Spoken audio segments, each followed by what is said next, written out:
Keep it in the family, today on Hands On. 5, 4, 3, 2, 1.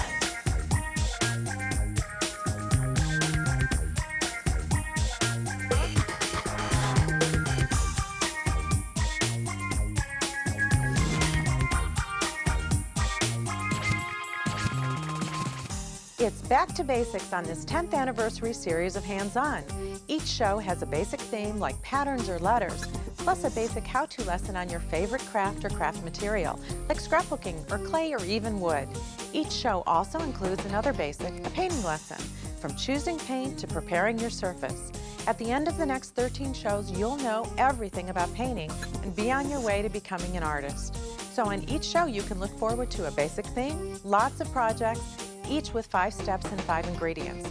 Keep basic supplies like scissors, markers, toothpicks, and rulers on hand.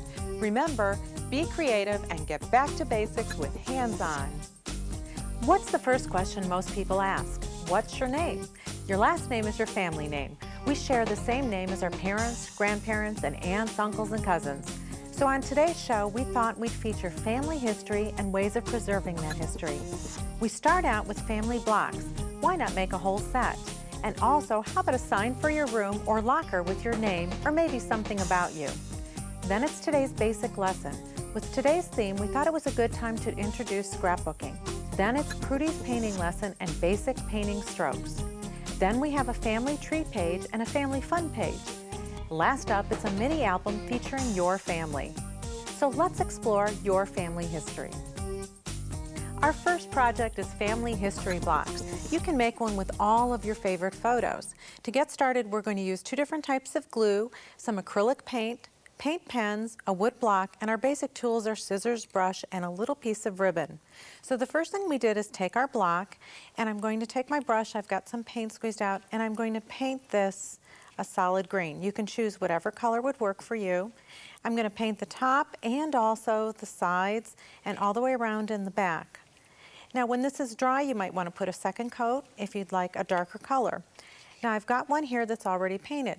The next thing I want to do is add my picture. And I'm going to add using a glue stick. And remember, don't use your original photo, use a copy of that picture. And I've glued that down. Then the next step is I want to put ribbon around the edge, just like I've done here. And I've used a regular washable school glue to apply on the edge and attach my ribbon.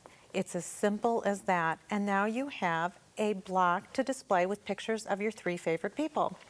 Now our second project is our all-star or our princess sign. And remember we mentioned at the beginning you could put your name on this or something special about you, but we're going to be making the princess. We're using stencils and brush paints. Then we're using some paint markers. We're using some special glitter glue, and we have some basic masking tape on hand. Now the first thing we want to do is to take a sheet of construction paper, which you'll also need, and a sheet of foam core. We've cut them both into a 5-inch square. A good pointer is to have an adult cut this with a craft knife because it'll cut much more smoothly on the edge rather than using scissors. So I want to glue that down. I'm going to take my glue stick, and you can see this goes on purple, but it dries clear, so it's never going to show through. Got that attached. I have one here that's all ready. Now I'm going to take my stencil and lay it on top, and I've cut it the exact size. I'm going to take masking tape and just attach it on so it doesn't shift when I'm stenciling. And I want to be careful not to get into the design. So I've got that there. Now I'm going to take my brush pen and I'm going to start with pink. The most important thing about stenciling, this has a sponge tip. You want to let your paint seep down into the front, but you want to make sure you don't have too much. That's why I'm blotting it on a paper towel first. Now I'm going to do my castle in the pink shade, and I'm going around with the sponge and getting the entire design. Now I'd let that dry just a little bit. I'm going to get the bottom and put the ribbon trim on and go all the way to here. Now I think that's probably a good amount of color, but I want to do a little shading with the purple. Again, I'm always going to push it on my, blot it on my paper towel first. I'm going to get a little bit darker here on the purple on the top. And it's so easy when the sponge is right there. And then I'm going to put a little shading, and I'm just like the sun was shining, so it's going to go only to one side of the castle.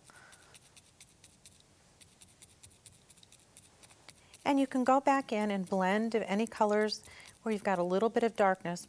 But real quick here, I'm going to lift this up so you can see it. I have a stencil of my castle already done. Now, if I find like right here I want a little bit more detail, because I've left my tape there, all I have to do is set it right back down, and I can go in here and get a little bit heavier paint so that I get that really nice castle. Now I'll take that and move that to the side because I have one here that's all painted. Now I want to add my name on the bottom, either my name or the word princess. So I'm going to add my name. And I'm just using a paint pen, and I'm writing my name. And then I'll turn that around. It's so easy because the paint is flowing right to the end of the brush. But now I want to add some details, and this is where the glitter glue comes in. I'm going to squeeze a little out on my paper towel, make sure it's coming out evenly, and bring down, line here, line all the way across. Now remember, when this dries, you're not going to see all the glue, you're just going to see the glitter. I'm going to go over each of the letters. And then I can add details, either some dots. Make sure and lift straight up so you don't get that tail. Now I got a little smudge of paint there. I'm going to cover that with some glitter too. And go all the way around. Now my last step is to add the ribbon. And I've pre-cut my ribbon. Again, I would take my glue, glue it all the way around the outside edge, and then I've tied 2 small bows. So let's take a look at the princess sign again, and you can see the bows that are attached. And I've added glitter glue all the way around, and here I've used a different stencil and done an all-star. Do you enjoy taking photographs of friends and family, places you visited, or the home you live in? Then you can be a scrapbooker. A scrapbook is a collection of photographs and memorabilia. It's also a place to write about the things that have happened and people you've met using the photographs as illustrations. Here are the basics of scrapbooking. Cardstock is best for the page you'll glue everything onto. You'll also want to use paper that is acid-free or photo-safe. Pattern papers are fun to work with. There are hundreds of different papers for every occasion and every color. You can also find textured papers, foils, and handmade papers. Glue. You can use white liquid glue, tacky glue, gel glue, or a glue stick. Just remember to look for acid-free or photo-safe on the label. You'll find that glue sticks work best for gluing photos onto your page, but thick tacky glue may be needed for heavier items like buttons. Make sure the glue is dry before placing your page in a page protector or album sleeve. You'll also need a pair of scissors and an archival permanent marker in black and in some colors, so you can write captions for your photographs. Decorative edge scissors are a quick and easy way to add decorative elements to your pages. Let's get started. Choosing your photos. You don't have to put every photo in your scrapbook. Choose the best ones. Also make copies before you start gluing or cutting. Next is cropping your photos. You can cut away portions of pictures by cutting away the background or using parts of the photo. Cutting or trimming away part of a photograph is called cropping. There are no rules that say a photograph has to be a rectangle. They can be any shape. Next is matting your photo. You can glue photos directly to your background paper, but matting or putting a solid color behind them really makes them stand out. To mat a photograph, pick a color that's in the picture or place the photo on different colors, then pick the one that looks best. Glue your photographs to this color paper, then trim around the edge. Next is journaling. Pictures speak 1,000 words, but only if we have captions for them. It's important to know who's in the picture, where it was taken, and when it was taken. Cut a piece of paper that will fit into this area, then write the information on it. There are no rules that say you can't do your journaling on a computer, but it's so much more personal if you do it in your own handwriting. Titles are next. Scrapbook pages need titles just like a book. Not every page will have a title, only the first one.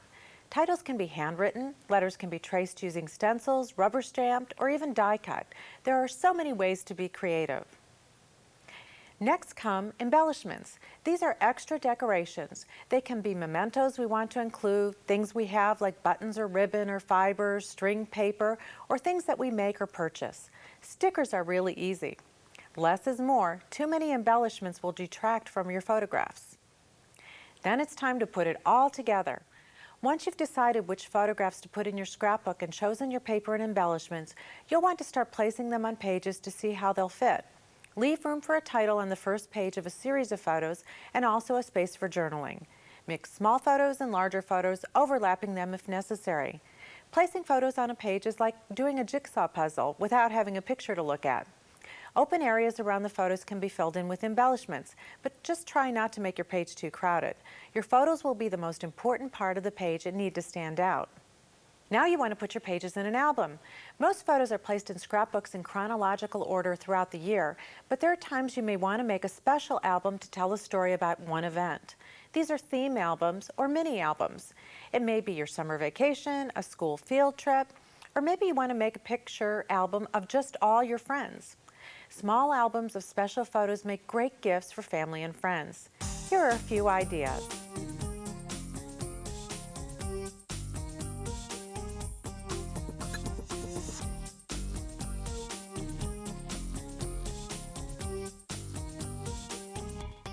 And that's the basics of scrapbooking. This lesson is about brush strokes. Your brushes are your most important tool, so it's important to know what you can do with them. I'm going to start by showing you an S stroke. I'm using acrylic paint today and a round brush to make an S stroke. I'm going to water that paint down a little bit so it's nice and creamy. Start on the very tip, push down, and come up to make an S. Very basic stroke we can use for a lot of things. I made a little bit of a border here next to it. This is a border. I can attach it. But you could also use this by itself as a flower petal or as a leaf even. S-strokes can be made a little wider with a flat brush. You get a little bit different effect. You see how it's wider like this? You use the chisel edge rather than the point of the brush. Different effect, same kind of stroke. The next most common stroke is a comma stroke. This too is done with a round brush. It all has to do with your hand pressure. Again, some wet paint, saturate the brush. I'm going to push to make the end of it and come up on the tip for a comma stroke. Push on the end, come up on the tip. Line work is very important. Liner brush does all of this fine tendril kind of work. You will wet the brush thoroughly. On the very tip of the brush, you work the line. If you push down, it's wider. If you're on the tip, it's more narrow. Brush strokes also create calligraphy. Like a calligraphy pen, a calligraphy brush has a flat edge. I get used for resources, my computer, look at all these welcomes, and an old book that I have. And you can use that to create all of this lettering, all part of brush strokes. With a little bit of guideline and some sketches, your brush does all the work. Today, let's try scrapbooking. We have 2 pages, a family tree and family fun. Here's what you'll need. I have 8.5 by 11 assorted scrapbook paper and 12 by 12 paper. We have some jute, 2 different kinds of glue, glue stick and liquid glue. We have all different decorative edge scissors, some buttons, glitter, and some paint markers. Now our basic tools today are our scissors and our pencil. So let's get started. We're going to start with family fun. The first thing I did is trim my green and white check. Now remember, you don't have to use the exact same papers that we did. And I'm going to take a zigzag and I'm going to cut it about halfway down. Now when you're using a decorative edge scissor, you cut, line up your scissors again, cut again, line up your scissors, cut again, and you keep continuing until you get all the way across. But if you keep lining up your scissors, you're going to get a perfect cut. It also made it really easy to cut because this had a pattern in it and I could follow the check. So I've got that and I'm going to lay that down on my blue paper. Now I've got one ready. Now the next step is I'm going to take yellow gingham and I cut a rectangle out big enough to fit my size picture. Then I went along the decorative edge scissors again and I used that same one, but I turned the scissor the other direction to kind of make it look like a dinosaur. I'll set that aside as well. Now I've got two patterns. I'm going to cut a yellow circle out of this size and this size. I'll set that aside, and I've got that right here. So now here's our page up to now. We've got this for our center picture, and we have these two circles cut. Now I'm going to go back in with my straight scissors and trim it, but before I do, I want to add some glue to the center. Remember, this goes on purple, but it's going to dry clear. That kind of gives me my sun shape. Then I'm going to trim in at each of the curves, and you would continue all the way around. Now the next step is to add some glitter. So I have a paintbrush here, and I've got my glitter. I'm going to squeeze that out on the plate.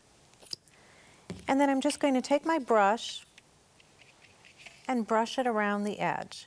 Remember, the glitter is suspended in a liquid, but that liquid is going to dry clear. And you can add as much or as little as you'd like, and you'd go all the way around.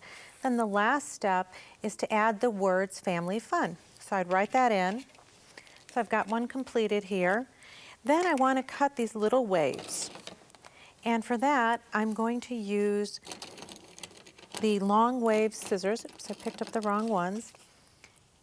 Just kind of cut along, and then I'm going to lay it right next to it so that I get that effect of a wave. And you can cut them as thin or as thick as you'd like. So I've got a few cut here, and then we're going to build the rest of our pages. Now I've got to have some other decorations here, so I've cut some additional circles. Then I've layered those. Let me take one here. I've layered that with a center circle and added a button, and then trimmed down on the spokes. And just like before, I used all different decorative edge scissors. So we can layer those around, and then you've got your perfect page, if we look right down up to the front, to display a great picture of family fun. Now let's move on to our second page. The second one is our family tree page. To start out, I've started out with a gingham paper. I've trimmed down a 12 by 12 sheet to about 11.5 by 11.5 in beige, and that's going to be the base for my page. Now the next thing I want to do is to add our titles, and that's going to say family tree. There's a couple different ways to do it. You can use stickers, like I've done here. You can draw it freehand, and I have some paint markers here that you could either do in brown or in black. And you can use whatever width you need and write the words family tree, or you could also use rub-ons. So I'm going to use that, or even your computer. Then the next thing we want to do is, let me slip this away, and I'm going to go to the page that I've added my rope to. This is where we're going to develop our family tree. We're starting out with you, and all I've done is layer glue down, and then I've taken the jute and laid it down. The one thing you have to remember is it's going to take a little while to dry, so do it in small sections so that you can let that stay down and so that it'll stick real well. Now we want to add pictures of all the family. Now the biggest picture is going to be the picture of you right here. So I've just cut a scrap of red paper and put a beige on top. That's where your picture goes. Then I want to write the words me. So I'm going to write the word me.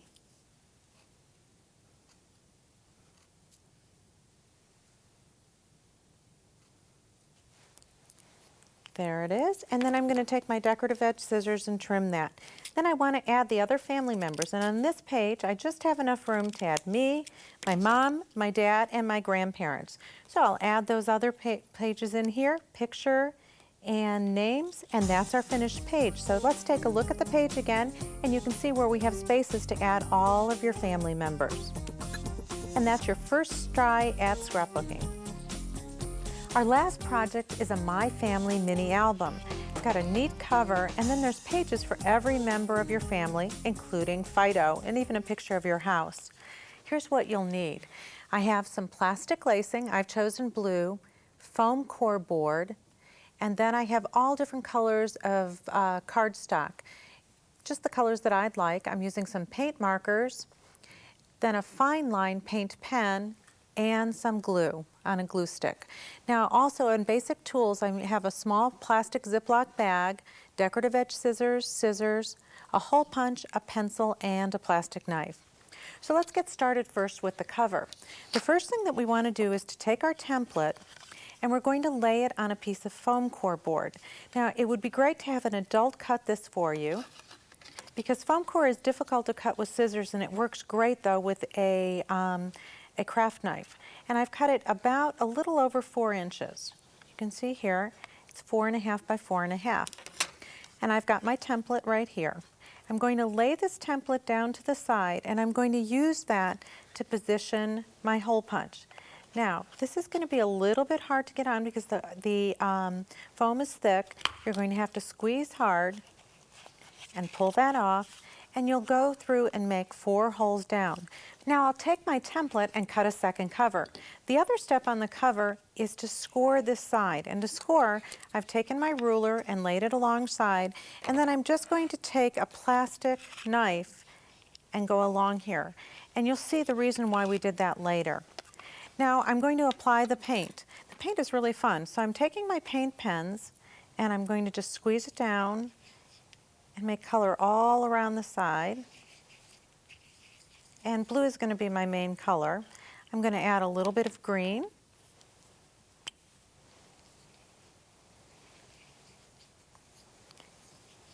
And you want to squeeze just a little bit so you get a couple blobs of paint too, because you don't want it to be too plain.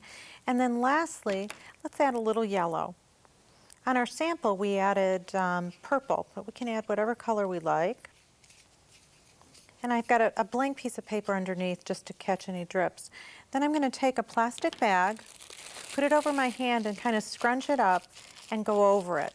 Now if I find that I've got some spots where I need more paint, it looks like I could use a little bit more paint in this area, I can just go back and add some wet paint on top, and it's going to come out looking like this when we add more intense color.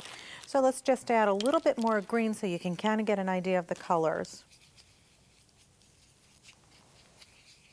Just need a little bit more paint. And you can keep adding paint until you get the desired effect and get it just the way that you want it. Now you do this on the front of the cover, on the back of the cover, and on the second cover that you've got already made. So let's set that aside. But I'm going to hold on to my template because I'm going to use that template again, and I want to cut enough pages on the inside for all the members of my family. So I'm cutting out these 4 by 4 inch blocks, which are a little smaller than my cover. I'm going to lay the template on top, and again I'm going to come back with my hole punch, slide that in, and punch in the exact same spot. Now the same way I punch 4, and then I'm going to punch all these different sheets so that I have all my pages. And the same thing that I mentioned before about scoring, let me take one that's done. I'm going to lay that down, lay my ruler down, and you want to score in the exact same spot. Now we'll continue scoring and punching all the other pages and making enough pages for your family. So I've got my book all together here. I've got a cover on each side, and I've got this so it'll hinge out. I've lined up my holes, and then I want to go back with my plastic lacing. I've cut about a 30-inch length. I'm going to go through the top hole, through all of my pages, and go out and in. Just about out of time. So I'd slide that in. If we look at the finished one here, you can see how it zigzags in and out, and then we'll tie a bow. Then we want to add my family. I've used rub-on letters, or you could use a pen. I'm just using my craft stick. You can do whatever color you'd like, or as I said, you could even use a marker. Press those down. I've taken the backing paper off, and we'll write my family. Now the last step, let's look in your book. You can add other tags. So you can add another piece of paper so you can put your name up on the top, maybe write things about your mom or dad, add some other from your scraps of paper, and use your decorative scissors to make some corners. And then you have your finished book. Are you inspired to become your family historian, or at least try a scrapbook page? Take a trip back in time and learn a little about your family history. And that's our theme for our next show, time. It's time to craft with hands-on. Projects and ideas for today's show are available on the web at craftsforkids.com. This show is number 1007. Hands-On is sponsored in part by Elmer's Products, Inc. manufactures a variety of adhesives, arts and crafts, and office products for use at home, school, or business for over 60 years. www.elmers.com.